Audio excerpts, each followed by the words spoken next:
Hey there, subscribe to my channel, and also press this bell icon so you never miss any new updates, cause whenever we upload new video you will get a notification on your phone. You will hear a number of different recordings, and you will have to answer questions on what you hear.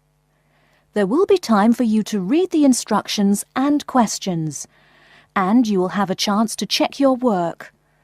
All the recordings will be played once only. The test is in 4 sections. At the end of the test, you will be given 10 minutes to transfer your answers to an answer sheet. Now turn to Section 1. Section 1. You'll hear a man giving information to a group of new university students. First, you have some time to look at questions 1 to 5.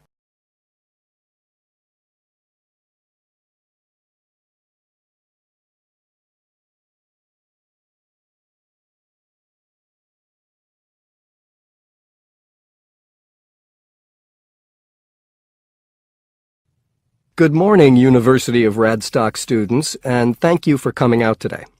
As some of you may already know, my name is Scott Barnes, and I am the director of the Student Services Office here at the university.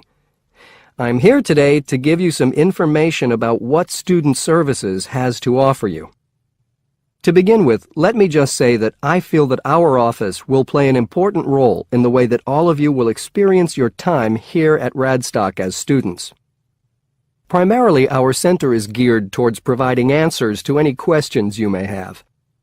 Because all of our reception staff are currently enrolled as students at Radstock, we feel that we're in an excellent position to deal with any issues you may face during your time here at the university.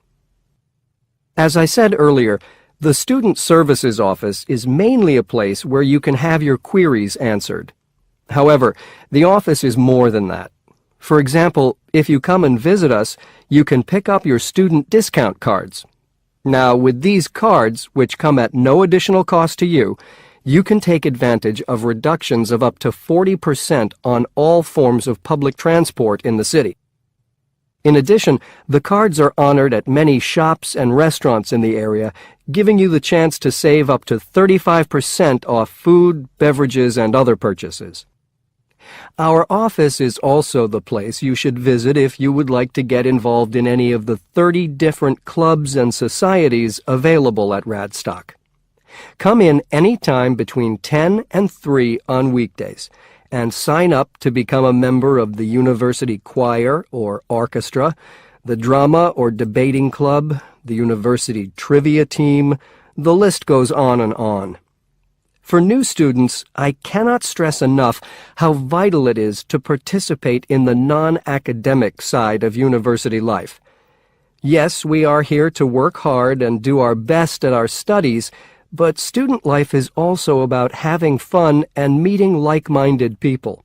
So, bearing that in mind, make sure that you get involved and enjoy yourselves.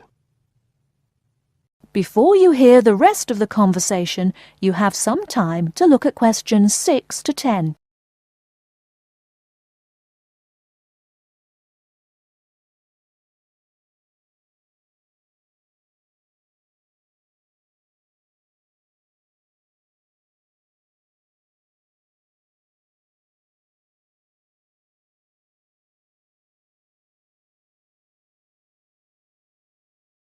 Now listen and answer questions 6 to 10.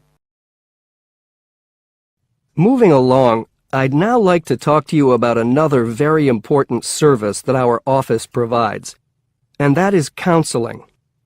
I'm sure that you are all well aware that there are times in life when things can go wrong and times can get tough.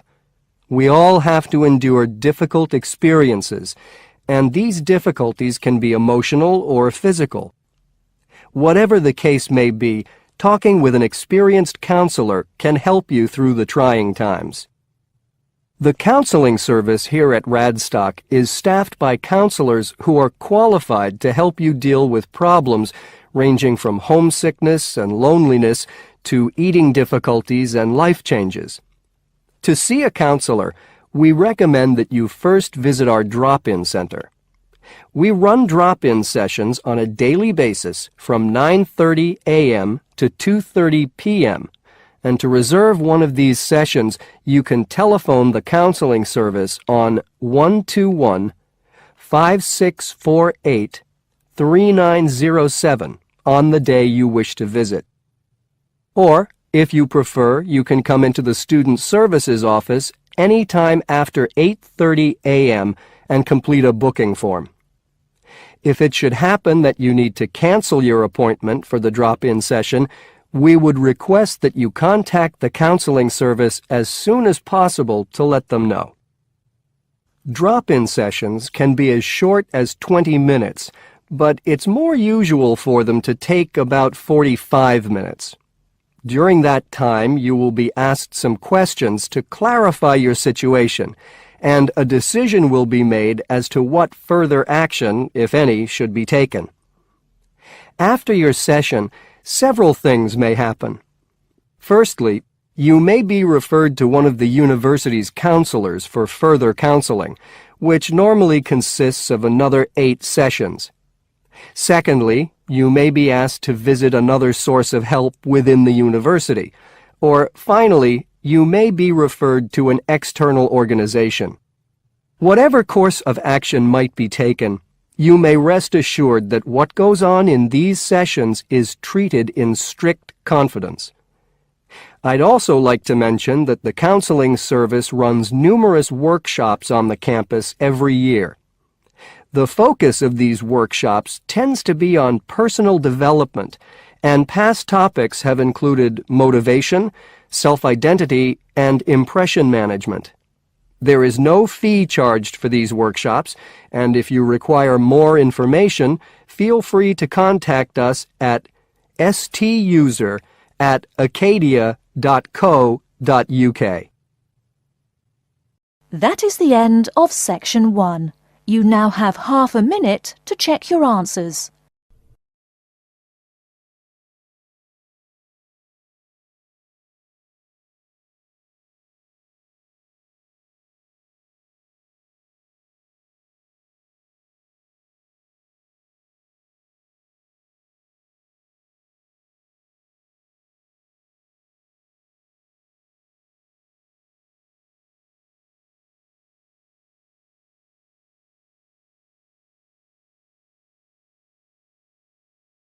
Section 2.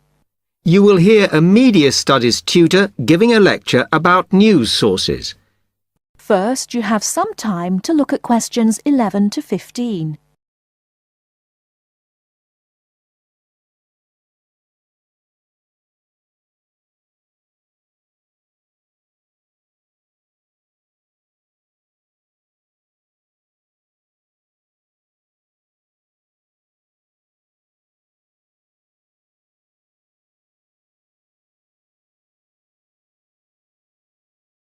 Now, listen carefully and answer questions 11 to 15.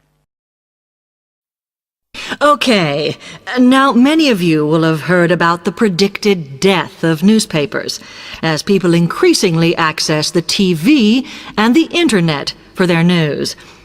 Today, I want to look at the USA, which has very advanced news sources, to see if this is actually true. In the USA, the main news sources without doubt are TV, the Internet, and the press. That is, traditional newspapers. And although they are each surviving and growing, they are also changing. Obviously, TV news has been around for a while, and the early evening bulletins when people get in from work are very popular. I suppose we traditionally think of the morning newspaper arriving on our doorstep with the daily news. Interestingly, this is not borne out by the statistics, which show that readership in the U.S. is much higher when people have time to relax, when they're not working, especially on Sundays. The Internet is also a popular weekend activity, but shows no variation with weekday access. So people are using the different sources in different ways. Interestingly, local radio has been hit less by the grip of quite strong local newspapers than by the Internet, which is seen to offer a better regional service. But just because the Internet is seen as the new force in news media does not mean it is dominant. Television has, of course, been global for a while. But now technological changes, which have fueled the rise of online news, have also allowed newspapers to print and distribute editions across the world. In fact, Internet news, which is seen as the big competitor for traditional markets, does not offer that much variety. Often, the sources are the online versions of the newspapers, whereas television, in order to offer something different, has had to come up with a much more mixed bag of reporting, from hard news to light reports on celebrity events. Another issue is reliability. The Internet is virtually unregulated, so anything can be reported there, whether true or not. Journalists on newspapers have fought a long, hard battle to fight intervention and to retain the freedom of the press. Television, however, is seen as critical to political power and has become subject to harsh controls about what it can or cannot say. Before you hear the rest of the talk, you have some time to look at questions 16 to 20.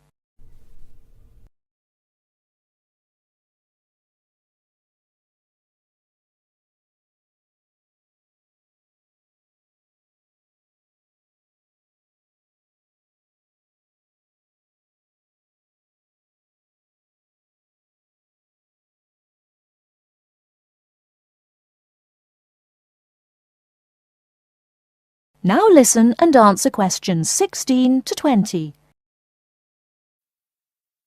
Now, one very critical factor in keeping newspapers alive and well in the USA has been their approach to advertising. Obviously, newspapers are heavily dependent on advertising revenue, and they have become more and more imaginative in what they offer, in order to make sure that advertisers use them and not other news sources. This has meant that, contrary to popular belief, newspapers now have a significantly higher profit margin than the rest of American industry. So, how have they managed to raise advertising revenue in this way? Well, they have put a lot of effort into developing and maintaining a very strong association with the retail trade. And they've come up with a winner. A critical tool in their sales plan has been suggesting that the adverts they run can have vouchers. This has been enormously effective because they have found that not only do more people buy the paper to get the discounts, but also that this inevitably means much higher sales for the clients who advertised. As well as doing this, the newspapers have also introduced aggressive sales campaigns over the last few years. This has resulted in a significant and continuing rise in the number of advertisers prepared to pay the extra for full-page ads. So, what I would like to move on to... That is the end of section 2. You now have half a minute to check your answers.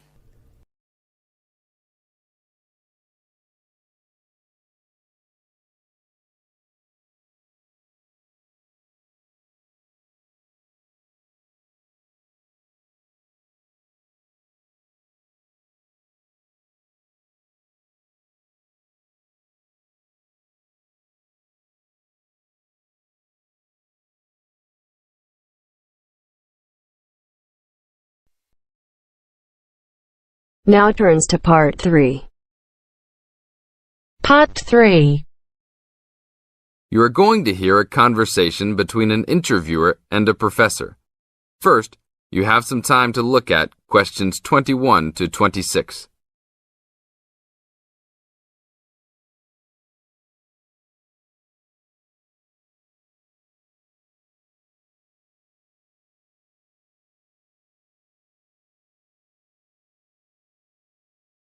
Now listen to the tape and answer questions 21 to 26. Today I'm here with Professor Nittick, who is our new university president. He has been a professor for 20 years and teaches many of the best classes on campus. I know many of you have had him as a teacher and know of his brilliance. Good morning, Professor Nittick. Thank you for stopping by the student station. Thank you for having me here. It is always great to get to meet many of the students who are involved with our school. I haven't been here since 2 years ago. Yes, I remember at that time you were still teaching every semester. 2 years later, you're only teaching every once in a while. But it seems like you are still always busy.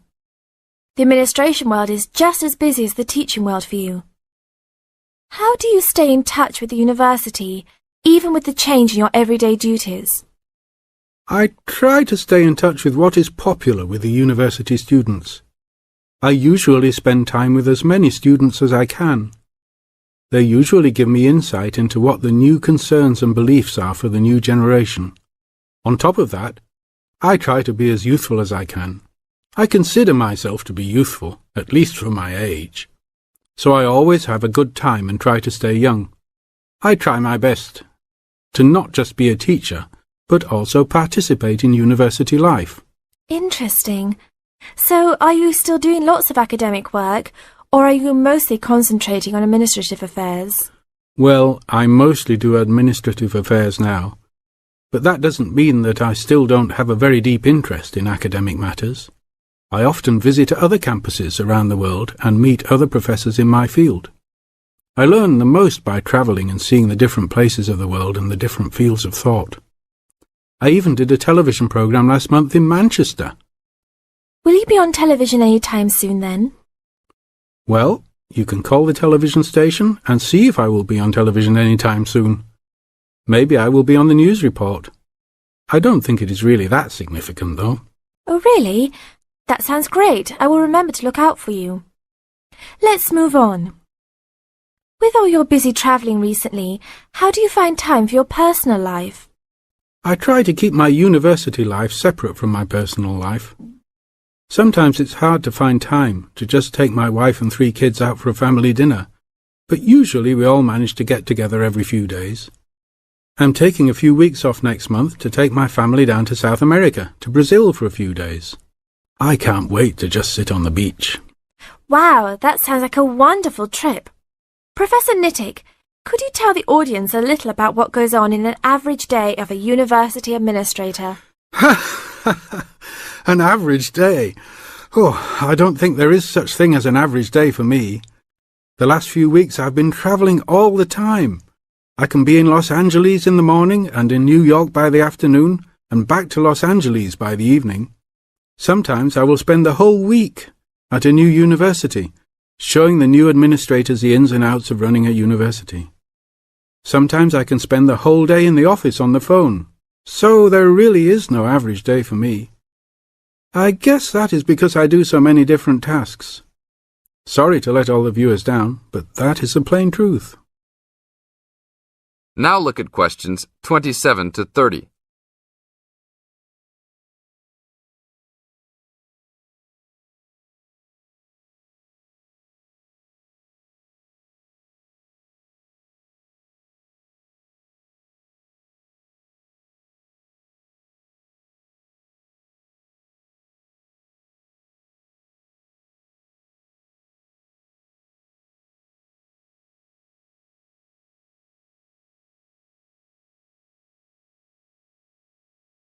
Now listen to the tape and answer questions 27 to 30. Well, I guess I can sum it up for them. You are a busy man. That is probably a good description. So, are there any immediate plans for the coming few weeks? Well, I'm in Los Angeles for the next 2 days, and then I fly to Colorado to meet a new prospective professor for our university. I will be in Colorado for about a week. Then I go to Japan for the next 10 days to meet with our university branch in Japan about record sales there. After that, I return to Los Angeles for a week, just in time for the graduation of the class of 2001. There you have it, my next month's schedule. Thank you very much, Professor Nittick. I always enjoy having you on our show. We hope to have you back on our show next time.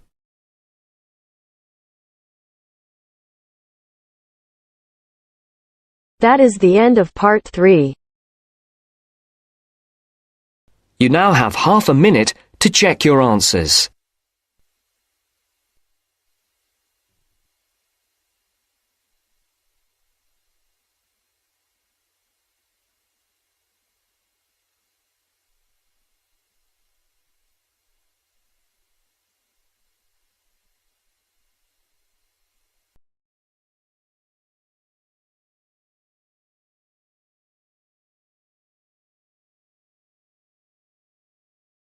Now turn to Section 4.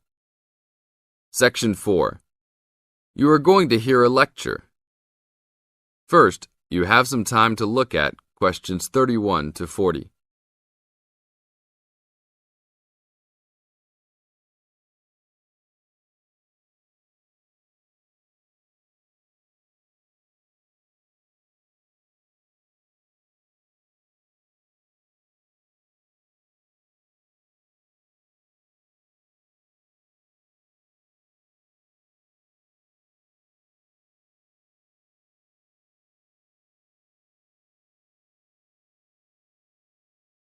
Now listen to the tape and answer questions 31 to 40.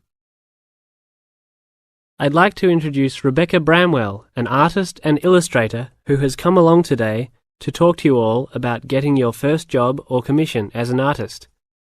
Over to you, Rebecca. Thank you for inviting me. I remember when I graduated back in 1983, I was very excited about getting my first commission. My degree was in fine art, and I'd worked long and hard to get it. I was an enthusiastic student and I never found it difficult to find the incentive to paint. I think as a student you're pushed along by fellow students and tutors and the driving force is there. However, when you leave college you find yourself saying things like, I'll have one more cup of coffee and then I'll sit down to work. I hate to admit it, but I say it myself. Suddenly, it isn't finding the inspiration or getting the right paper that's a problem. It's you. In my view, there are a number of reasons why this happens. It's a real challenge making a decent living as a new artist. You have to find a market for your work. Often you work freelance and need to take samples or portfolios of your work from place to place.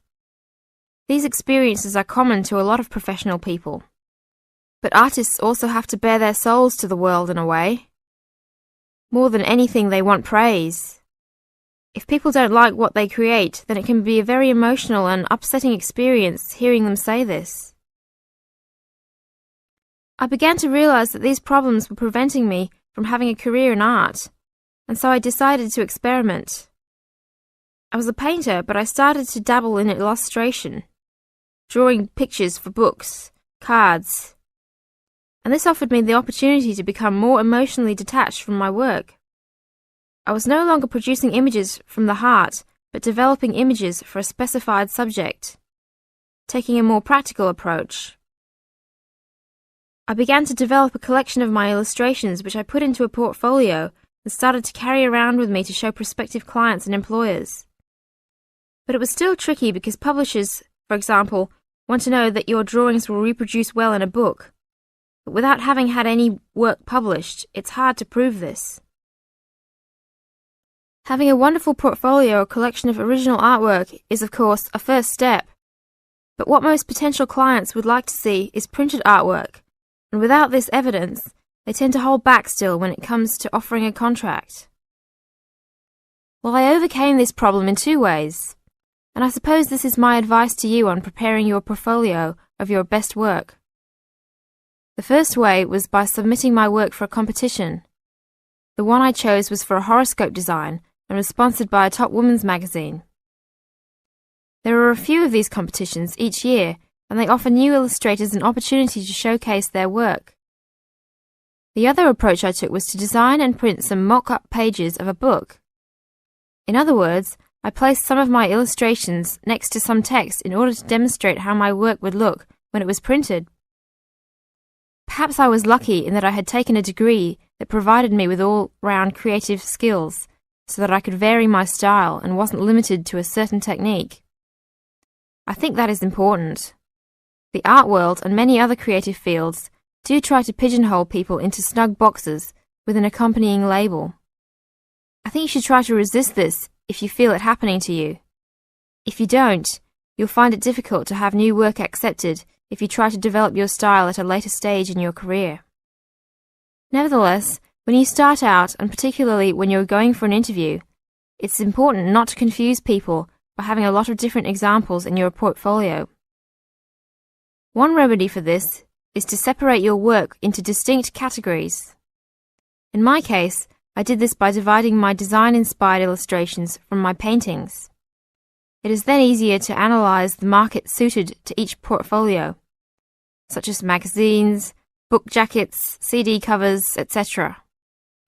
Working under two names is also useful, as it clarifies the different approaches and offers a distinction between them. I think it's been hard for artists to be recognized in anything other than the pigeonholes that they have been placed in. Luckily, these barriers are slowly being demolished. This is the end of Section 4. You now have 30 seconds to check your answers.